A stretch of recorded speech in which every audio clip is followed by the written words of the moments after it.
아살라말라이쿰. 안녕하세요, 닉스트베딕입니다. 식사하셨어요? 저도 그냥 밥은 아니고 땅콩 같은 거 견과류 좀 먹었습니다. 다이어트 해가지고요. 살 저도 빼겠습니다. 오늘은 일하면서 좀 약간 충격적인, 그렇게 뭐 충격은 아닌데 이렇게 좀 했던 그런 게 있어가지고 그거에 대해서 이제 말씀을 드리려고 해요. 어떤 일이 있었냐면, 이제 제가 이제 견적을 하는데 그 견적서를 이제 주잖아요. 저희 클라이언트가 뭐 견적을 내죠. 어떤 패키지를 우리가 사고 싶은데 이거에 대한 견적을 내죠. 테크니컬 프로포절이랑 뭐 커머셜 프로포절을 내, 이렇게 하잖아요. 근데 보통은 이제 EPC란 말이죠. EPC 예를 들면은 한국으로 말하면 뭐 삼성 엔지니어링, SK건설 뭐 이런 데서 이제 제가 이제 협력 업체죠. 협력 업체한테 이제 준단 말이에요. 그러면 이제 그 스펙이라든지 어떤 MR, RFQ 같은 걸 이제 쫙 보면서 이제 그거에 맞게끔 제가 이제 디자인을 시작을 하죠. 그렇게 시작을 하는데, 그렇게 시작하면서 이제 저희도 이제 뱃셀 제작업체는 아니니까 뱃셀 가격을 얻기 위해서는 뱃셀을 사이징을 한 다음에 뱃셀 제작업체에다가 또 의뢰를 해요. 이게 이 가격, 이 뱃셀 뭐 아이디는 2m고 하이트는 뭐 5m짜리 뱃셀이 있는데 이거 가격을 좀 줘, 이렇게 합니다. 그럼 이제 뱃셀 진짜 공장 있잖아요. 패브리케이터라고 하죠. 그래서 만드는 업체에서 이제 또 견적을 해가지고 저희한테 주면은 그 뱃셀 가격 플러스 뭐 우리 패키지 안에 펌프도 있을 거고 뭐 열광기도 있을 거고, 그걸 다 견적을 저희 서브 벤더로부터 받아가지고 다 가격을 이렇게 해가지고 토탈 얼마 해가지고 이거를 프로포절 해가지고 EPC한테 이제 준단 말이죠. 그게 이제 지금 하는 일인데, 그 며칠 전에 이제 RFQ를 받았는데 회사 이름이 우리 벤더인 거예요, 벤더. 그 뱃셀 패브리케이터가 거꾸로 이제 나는 이 뱃셀 패브리케이터가 우리 하청 업체라고 생각했는데 하청 업체가 거꾸로 우리한테 클라이언트처럼 그 요청을 한 거예요. 견적을 내달라고. 그래서 이제 회의를 했죠. 뭐지? 왜 어떻게 우리 하청업체가 EPC처럼 이걸 어떻게 이거를 요청한 거지? 해가지고 이제 제가 이메일을 썼어요. 이제 그 견적을 요청하면은 그런 걸 다 물어봅니다. 뭐 스테이지가 피드 스테이지냐, 피드 스테이지에서도 이제 피드를 하는 회사에서 이제 저희한테 의뢰가 오거든요. 그래서 피드 스테이지냐, 아니면은 EPC가 정해졌냐, 아니면 EPC라면은 비딩이냐, 아니면은 EPC가 언제 어워드가 되냐, 뭐 이런 걸 다 물어봐요. 왜냐면 이런 거를 다 우리 정보를 공유해야지 내가 서포트할 수가 있다. 왜냐면은 저희도 이거 공짜로 해주는 일인데 맨아워 낭비잖아요. 그러니까 그런 것들을 정확하게 정보를 EPC에서 줘야지 이제 제가 일을 한다라고 했기 때문에 이제 다 물어봅니다. 그래서 이제 제가 물어봤죠. 보통은 이렇게는 안 물어보는데 물어봤어요. 혹시 이제 뭐 PMC는 누구고 EPC는 누구냐? 이렇게 했는데 그 뱃셀 업체가 자기네가 EPC라는 거예요. 와. 갖고 이제 그 건너서 알아보니까는 뱃셀 패브리케이터인데 약간 EPC로 도약을 하려고 하더라고요. 왜냐면 이미 뱃셀을 만들어 본 경험이 너무 많기 때문에 뭐 열교환기가 됐든 그 EPC에서 사람만 이제 그 뽑아가지고 하면은 뭐 EPC 할 수 있는 거죠. 어쨌든 그 EPC를 이제 한다는 거예요. 그래가지고 뭐 아무래도 EPC가 아니었던 데서 이렇게 하다 보니까는 스펙도 좀 엉성하고 RF도 엉성했지만, 이제 어제 우리의 하청업체가 이제는 클라이언트가 된 거야. 그래가지고 우리 뭐 이거 말고 다른 패키지 우리가 디자인할 수 있으니까 뭐 이크멘트 리스트 뭐 달라고 하고, 뭐 이제 퇴사 전화를 발빠르게 한 거죠. 발빠르게 하고 우리가 뭐 그러니까 뭐라고 해야 되죠? 하여튼 퇴사 전화를 했어요. 왜? 돈에는 장사 없잖아요. 어제 우리 협력 업체가 EPC가 됐어? 그러면은 우리 클라이언트가 되는 거죠. 그렇게 해가지고 이제 했는데 참 놀랬죠. 이제 제가 예전 영상에서도 말씀드렸는데 이제 요즘에 판도가 바뀌고 있어요. 그 예전에 말했던 것처럼 어떻게 되냐면은 이제 기존에 EPC가 있잖아요. EPC 뭐 삼성 엔지니어라든지 자꾸 삼성을 꺼내는데 SK도 있고 이렇게 EPC가 있는데 기존에는 그 EPC에서 어떤 프로젝트를 수주를 해가지고 이제 쫙 뿌린단 말이에요. 만약에 거기 컴프레서가 있어. 그럼 컴프레서 벤더한테 컴프레서 사다가 그 뭐 중동 사이트에서 컴프레서 사다가 거기다가 놓고 거기서 조립을 하는 거죠. 컴프레서 사다가 여기다 놓고 뭐 어떤 베셀 사다가 여기다가 놓고 뭐게 메인이야. 그래서 이제 공사를 이제 하는 거예요, EPC가. 근데 요즘 추세가 어떻게 되냐면은 만약에 그 공사 전체 금액에서 가스 터반이 있다, 제너레이터, 발전기가 있다, 이게 전체 금액의 뭐 한 30%를 차지한다. 그러면은 예전에는 EPC가 클라이언트로서 그 제너레이터, 가스 터바인 업체가 하청업체가 되는 거죠. 하청업체한테 이제 견적을 요구하고 막 이렇게 했는데 이제는 이 하청업체가 제너레이터 우리가 제너레이터 만들 수 있고 이게 프로젝트에서 돈이 가장 차지하는 비율이 높으니까 우리도 EPC 할 수 있다 하니까 이제 예를 들면 얘기하는 겁니다. 이 제너레이터 업체가 아예 직접 엔드 유저한테 뭐 아람코가 됐든지 어디다가 이제 직접 컨택을 해가지고 우리가 제너레이터 만들 수 있는 그 기술이 있고 우리한테 하면은 가격을 더 낮출 수 있다. 왜? EPC한테 너네가 엔드 유저가 맡기면은 우리가 그 뭐 제너레이터 줄 때 마진을 붙여서 가격을 줄 거 아니에요. 근데 그 엔드 유저 뭐 엔드 아람코라든지 KOC 이런 데서 직접 제너레이터 주면은 제너레이터에서는 마진을 이렇게 많이 안 붙이겠죠. 그리고 다른 뭐 패키지가 있어? 이거는 EPC처럼 EPC도 자기네가 디자인하는 게 하나도 없거든요. 그러니까는 패키지 vendor 패키지 주고 뭐 이렇게 해가지고 꾸릴 수가 있는 거예요. 그냥 EPC에 요즘 EPC 노는 사람도 얼마나 많습니까? 그냥 이제 뽑는 거예요. 돈 얼마 단 5% 10%만 줘도 얼씨구나고 오는 사람들 얼마나 많은데, 특히나 인도 사람들. 그냥 EPC에 있는 사람들 뽑아가지고 야 EPC 해보겠다 하면 할 수 있는 거예요. 요즘 추세가 그럽니다. 그러면 이제 결국은 어떻게 되냐? 어제의 우리의 하청업체가 오늘에서는 내일은 클라이언트가 되는 거예요. 그러니까 이거를 발빠르게 대처를 잘 해야지 이제 뭐 콩고물에도 떨어먹겠죠. 이제 예전에도 말했다시피 이제 이런 거를 어떻게 했냐면은 우리가 이제 그 오일 필드 같은 거는 EPF라고 해요. Early Production Facility라고 해가지고 이제 뭐 웰이 발견이 됐어. 기름이 이제 지질 조절해가지고 기름이 웰이 있어. 웰을 이제 뚫었는데 그럼 이거를 생산을 해야 되잖아요. 생산하는데 바로 그냥 캐파 엄청 크게 가지고 공장을 짓는 게 아니라 파일럿처럼 조그맣게 해가지고 한번 해보는 거예요. 막 2, 3년 동안. 응?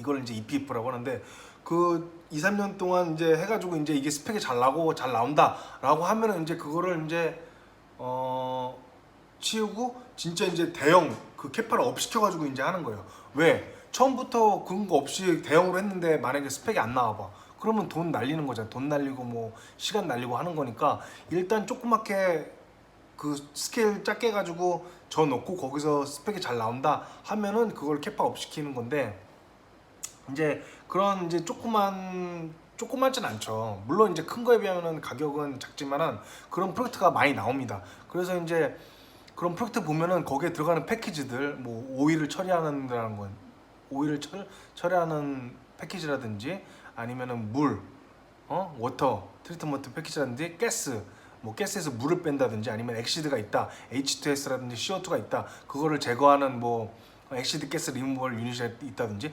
그거를 저희 회사가 다 할 수가 있는 거예요. 패키지를 다 할 수가 있으니까 뭐 EPC가 피드를 했다라고 해도 그 피드 업체에서는 자기네들이 뭐 패키지 할 수 있는 능력은 안 되는 거야.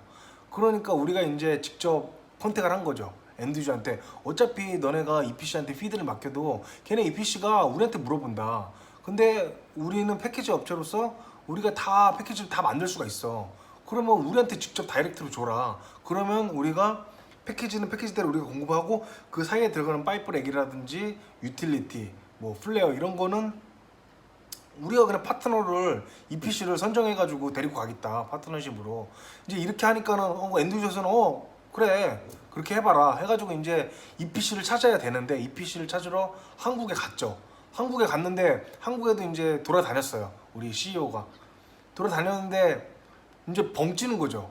아니 어디 패키지 업체가 하청 업체가 갑자기 큰 프로젝트를 갖고 와가지고 파트너십 맺자고 하니 아무도 뭐 거들떠 보지도 않는 거죠.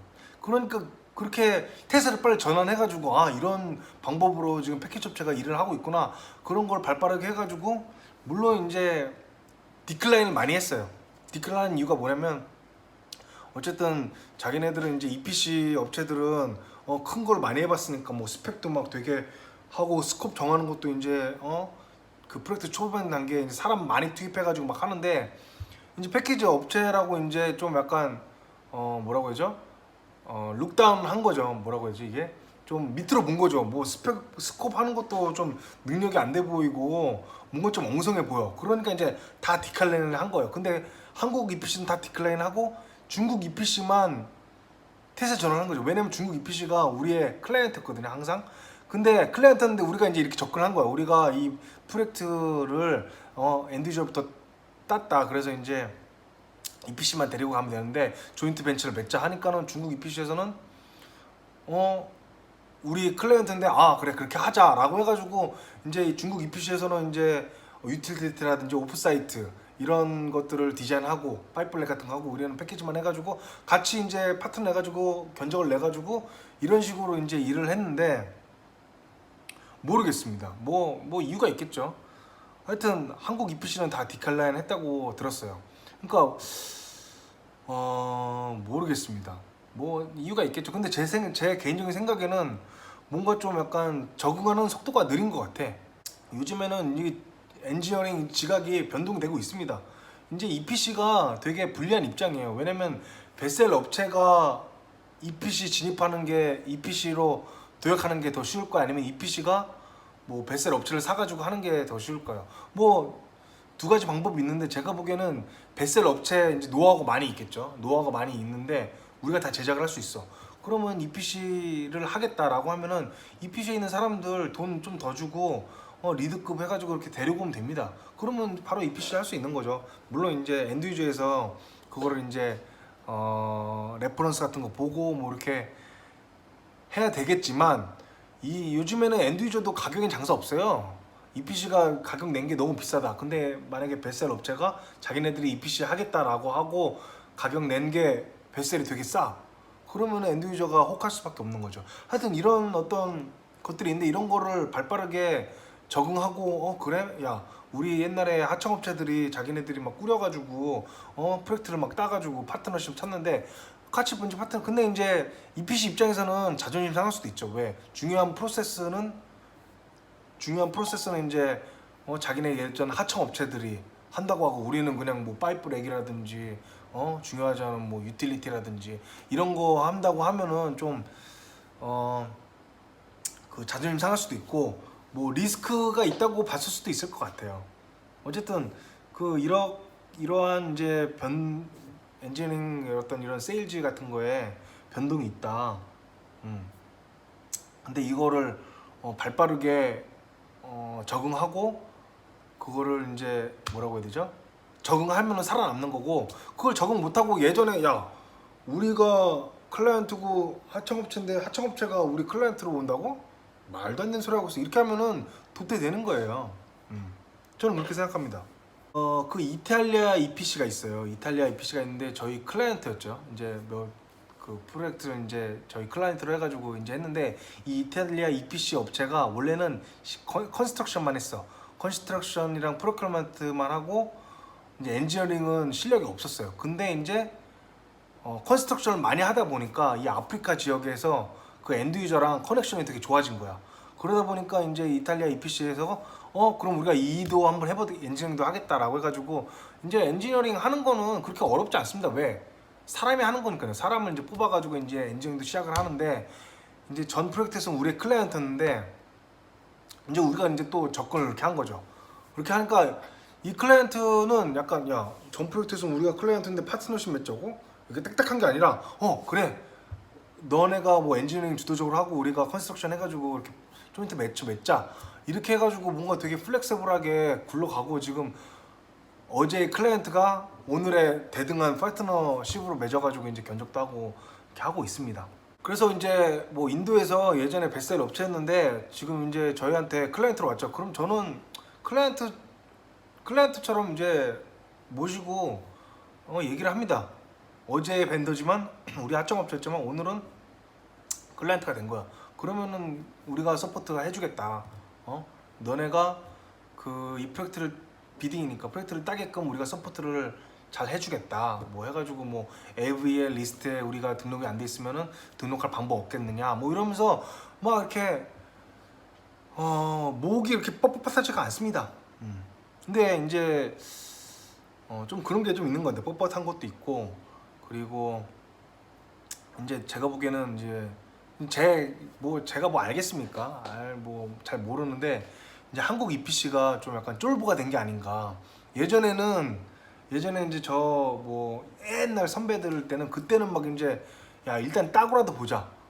막 이런 그래서 뭐 저가 수술을 하던 뭐 이렇게 공격적으로 막 이러한 어떤 열정이라도 있었는데 이제는 그래 저가 수술 해가지고 이제 눈탱이 맞고 막 이러니까 이제 공격적으로도 어떤 이런 공격적으로 비딩할 수도 없고 그렇다고 이제 놀고 있을 수도 없고 그러니까 이제 이러지도 못하고 저러지도 못하는 거예요. 예전에 같으면 이제 공격적으로 막 이렇게 해가지고 막 땄다면은 지금은 이제 저가 수주 안 하려고 좀 이제 나쁘게 말하면 쫄보가 된 거죠. 쫄보. 좀 그런 것 같아요. 그리고 또 하나 말하고 싶은 거는 고용 엔지니어링에서 고용의 형태가 변하고 있다. 변하고 있어요. 왜냐면 이제 수주 산업이잖아요. 수주 산업의 제일 그 쥐약이 뭐냐면은 수주가 있을 땐 모르는데 수주가 딱 없다. 그러면은 이 고용 그 직원들 있잖아요. 직원들이 골치야. 왜? 수주는 없는데 돈을 월급을 계속 나가야 되니까 얼마나 골치야. 근데 이걸 또 쉽게 잘라지를 못해. 그러니까 되게 골치죠. 그래서 요즘에 그 해외 EPC 보면은 계약직을 되게 많이 사용을 해요. 근데 이제 뭐 우리나라 EPC도 그렇고 그 오프쇼 보면은 계약직 인도 사람들을 많이 사용을 해요. 그러니까 이런 것들이 이제 변하고 있는 겁니다. 왜? 뭐 이 프로젝트 단위로 계약을 하는 거예요. 이 프로젝트 단위로 좀 돈은 좀 비싸게 주는 대신 이 프로젝트가 딱 끝나면은 뭐 1년이면 1년이 됐든 끝나면 그냥 짜이짜이 하는 거예요. 그런 식으로 이제 그 사람들을 용병이라고 하죠. 용병을 이제 쓰기 시작한 거예요. 이게 좀 변하고 있는 추세입니다. 이제는 예전에 이제 평생 직장이 있었으면 이제는 평생 직장도 없고 이제는 이제 그 연봉제가 아니라 계약제예요. 그냥 계약직이야. 계약직 엔지니어도 그냥 이 프로젝트 끝나면 이제 다른 회사 뭐 EPC에서 이제 이런 식으로 좀 변하고 있는 것 같아요. 회사도 이제 그런 거를 추구를 하고 왜? 그 수주 산업은 수주 없으면은 돈 그냥 월급 줘야 되니까 그거가 그렇게 하기 싫은 거죠. 근데 이렇게 하면서 단점이 나타나게 됩니다. 단점이 뭐냐면은 이제 저도 이제 이것 때문에 엄청 이제 싸워요. 왜냐면 이 계약직들이 일단 주인의식이 없어. 주인의식이 없고 그냥 어떻게 보면 자기 계약 기간을 뭐 3개월이었는데 3개월 좀 늘려보기 위해서 그냥 코멘트를 막 하는 거예요. 막 쓰잘데기 없는 막 코멘트 막 하고 좀 더 그 기간을 늘려보려고 하니까 그런 것들이 이제 문제가 되는 거예요.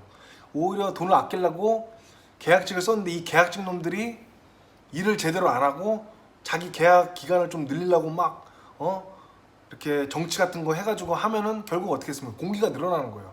이제 이거를 EPC도 알기 시작한 거예요. 이 정말 좀 암 같은 존재의 계약직 엔지니어들이 자기 계약을 이제 3개월이면 3개월, 6개월 그걸 더 늘리기 위해서 정말 불필요하게 코멘트를 더 해가지고 한 번 라운드 되면 도면을 끝날 거를 계속 코멘트하는 거예요. 그래가지고 수정이 계속 되게끔. 그러면서 저도 이걸 엄청 컴플레인을 했어요. 이게 지금 뭐 하는 거야? 장난하는 거냐고. 코멘트 하려면 한 번 해야지 하나씩 장난하는 거냐고 지금. 뭐 이렇게 하거나 아니면은 뭐 하여튼 제가 컴플레인 많이 하면은 아니까 저랑 같이 하는 EPC에서도 그거를 자각을 한 거예요. 이거 좀 문제가 있다. 이거 계약 그 인도에서 하는데 이 사람들이 지금 뭔가 일을 잘못하고 있다. 이거를 자각을 하고 뭐라고 해야죠? 계약직이 아닌 리드가 개입을 해가지고 문제를 파악하고 뭐가 문제인지 제가 다 설명을 하고 하니까 그 사람도 다 인정을 했어요. 아, 이 사람들이 자기네들 계약 연장화 시키려고 막 쓸데없는 코멘트하고 막 이런다. 하여튼 이러한 부작용도 있는데 좋은 예는 뭐냐면 영국 같은 경우는 프리랜서가 많이는 아닌데 종종 보여요. 어떤 프리랜서냐면 약간 저도 이제 프리랜서로 일할 수 있는 거예요. 내가 프로세스 엔지니어다. 그러면은 저도 이제 계약직으로 한다는 거는 프리랜서라는 거예요. 내가 이제 뭐 그 회사를 만든 거예요. 회사 직원이 나 하나인데 이제 계약을 이제 저한테 주는 거죠. 야, 우리가 프로세스 엔지니어가 이 프로젝트에 1년 정도만 필요해. 피크되는 그 워크로드가 많이 몰리는 이런 점만 필요한데 이거를 해주면 좋겠어. 그 대신 이제 계약직인 대신 돈은 많이 받죠. 그래가지고 영국 같은 경우는 프리랜서로 그 전기 엔지니어라든지 인스트루먼트 엔지니어, 프로세스 엔지니어들이 그냥 이제 프로젝트 단위로 자기 집에서도 일하고 뭐 세계 그냥 이메일로 하면 되니까 다 이제 하거나 이제 가끔 이제 미팅 뭐 안 풀리는 게 있다라고 하면은 뭐 컨퍼런스 콜 하거나 뭐 이렇게 해가지고 그런 프리랜서들이 있습니다. 근데 이게 좋은 점이 뭐냐면 아까 단점은 그런 좀 나쁜 엔지니어들이 자기 실력도 없는 엔지니어들이 계약을 연장하려고 한다면은 그런 사람은 이제 블랙리스트에 딱 올리는 거예요. 아, 이 사람은 절대 뽑지 마라 나중에. 이렇게 되고 그리고 일 잘한다 라고 하면은 내가 만약에 일을 잘해 프리랜서로 그러면은 그 이피셋은 계속 나를 부르는 거예요. 왜? 이 사람 부르면은 일을 빨리 끝내. 왜? 나는 프리랜서로서 빨리 끝내고 다른 프로젝트가 또 전화가 오면은 또 그 일을 해야 되니까 이걸 빨리 해치우고 또 하려고 하니까는 그 이피셋도 좋고 나도 좋고 일 많아서 좋고 뭐 이렇게 돈 많이 받아서 좋고 이런 약간 고용의 변화가 좀 있는 것 같아요. 제가 이제 좀 여러 뭐 스페인 TR이라든지 뭐 여러 이제 그 페트로팩이라든지 여러 EPC랑 일하면서 그런 거를 많이 봅니다. 이 고용의 형태가 변하기 시작했어요. 계약직이지만 돈은 많이 받죠. 돈은 많이 받는데 이제 1년 단위로 하거나 어떻게 보면은 저도 이제 모를 일이죠. 이제 나중에 되면은 그냥 제 1인 회사를 세워가지고 왜냐면 그때 되면은 인맥이 있지 않겠습니까? 내가 일을 잘하고 많이 도와주고 하면은 아, 닉은 일 잘하고 절대 뭐 이렇게 계약 기간 일부러 연장시키려고 코멘트 막 하는 사람 아니다 라고 추천 같은 써달라 하고 하면은 써주겠죠. 그러면 계약 단위로 이제 뭐 1년간 뭐 계약은 돈을 더 많이 받죠. 왜? 회사에서는 이 사람한테 수주가 없을 때 돈을 주는 거보다 그냥 좀 더 많이 주고 계약 기간만 딱 하고 보내는 게 회사로서는 이익이니까 그렇게 이제 하려고 선호를 하죠. 그렇기 때문에 뭐 프리랜서로 할 수도 있겠구나라고 생각을 해요. 그런 게 좀 보입니다. 하여튼 이러한 이제 어떤 변화 이런 거를 발빠르게 대처를 하고 해야지 살아남을 수 있을 것 같아요. 그래서 이제 영상 올려보는데요. 이런 엔지니어롭게 살아남는 게 아니라 진짜 살아남아야 되는데 하여튼 오늘은 여기까지 하겠습니다. 항상 횡설수설 하는데요. 이게 한국말도 안 되고 영어도 안 되고 아랍어도 안 되고 다 안 돼요. 그래서 뭐 어쨌든 뭐 이런 것도 있다 하는 의미에서 영상 올렸습니다. 네, 봐주셔서 감사합니다. 빠이.